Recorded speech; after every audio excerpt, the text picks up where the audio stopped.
Katanya,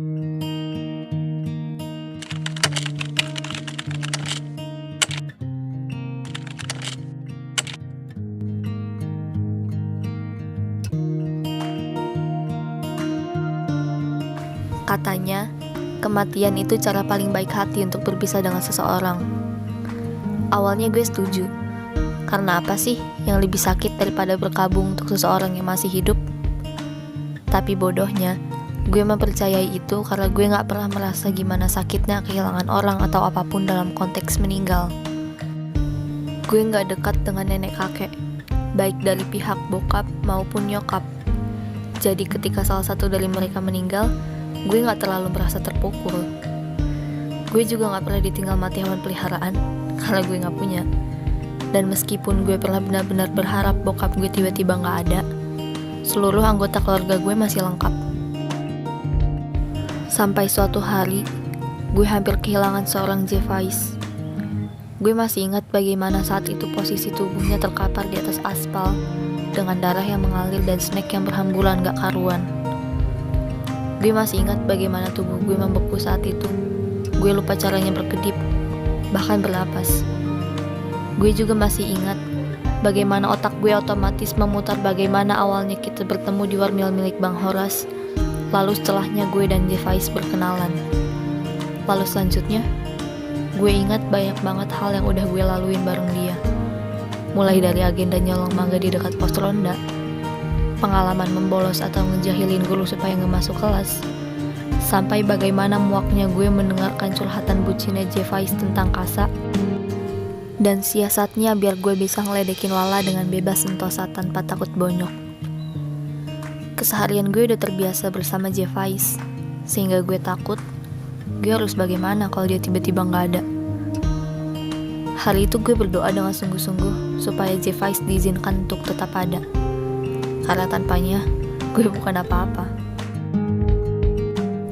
Seminggu setelahnya, doa gue terkabul, tapi gue merasakan penyesalan terhebat yang pernah ada di hidup gue. Enggak, gue gak pernah menyesal meminta supaya Jevais tetap hidup, tapi gue menyesal karena gak berdoa secara lengkap.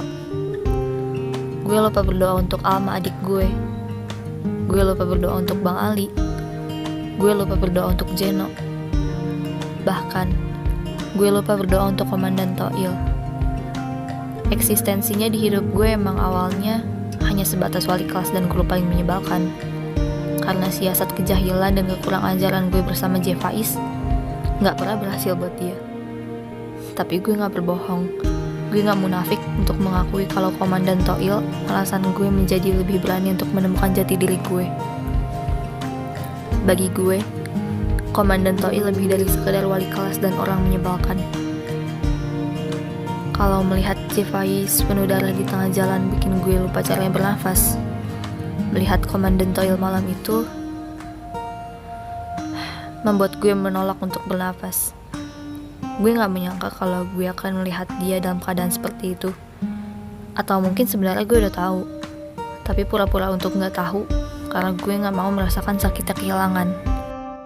Manusia memang begitu kan?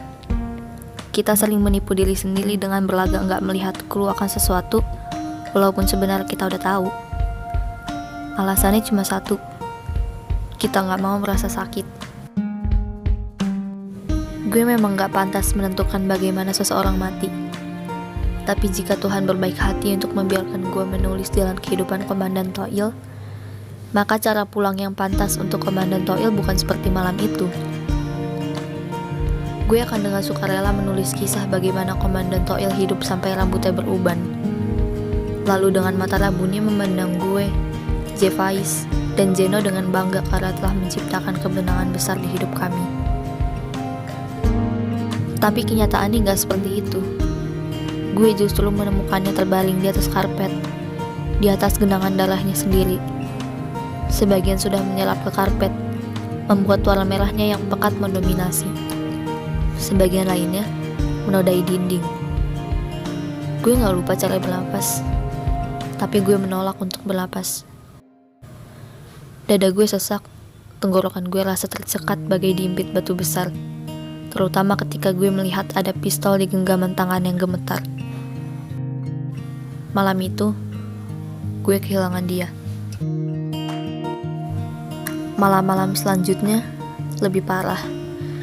Gue selalu dihantui mimpi buruk. Bahkan gue selalu ingat bagaimana cara Komandan Toil memutus nyawanya malam itu. Gue bukan anak cengeng, tapi sejak malam itu, agenda rutin gue hanya satu, nangis. Dan Syafela datang. Namanya Syafela, sering dipanggil Lala. Tapi gue lebih senang manggil dia Medusa, karena selain galak, dia juga jago bikin orang bonyok. Gue emang udah naksir dia dari lama, maka dari itu gue sering ngeledekin dia. Walaupun dia gak kasih respon positif, dan yang ada, gue malah ditendang sama dia. Gak apa-apa, gue tetap sayang. Tapi siang itu berbeda. Lala datang mergokin gue di depan laboratorium biologi, lagi menangis sambil melamun. Sejak kepergian Komandan Toil, gue memang banyak berubah. Dan gue sedikit kaget karena siang itu Lala mendatangi gue dengan tatapan cemas, yang masih mati-matian dia sembunyikan dengan wajah galaknya. Gue semakin bingung ketika dia malah duduk di sebelah gue, kemudian bertanya gue tidur jam berapa semalam.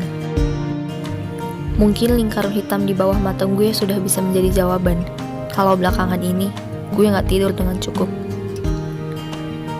Lala juga bilang dia sudah tahu kalau gue terpukul dengan kepergian Komandan Toil. Kehilangan orang berharga itu memang berat sih, katanya. Kemudian kalimat selanjutnya yang meluncur dari mulut Lala bikin gue bengong. Tapi lo gak akan sendirian, soalnya gue ada di sini. Begitu kata dia.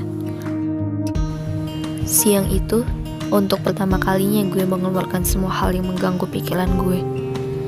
Mulai dari rasa bersalah gue karena gak pernah mencegah kepergian Komandan Toil, sampai bagaimana tiap malam gue selalu ketakutan dan berujung gak tidur semalaman karena bayang-bayang kematian Komandan Toil selalu memenuhi pikiran gue.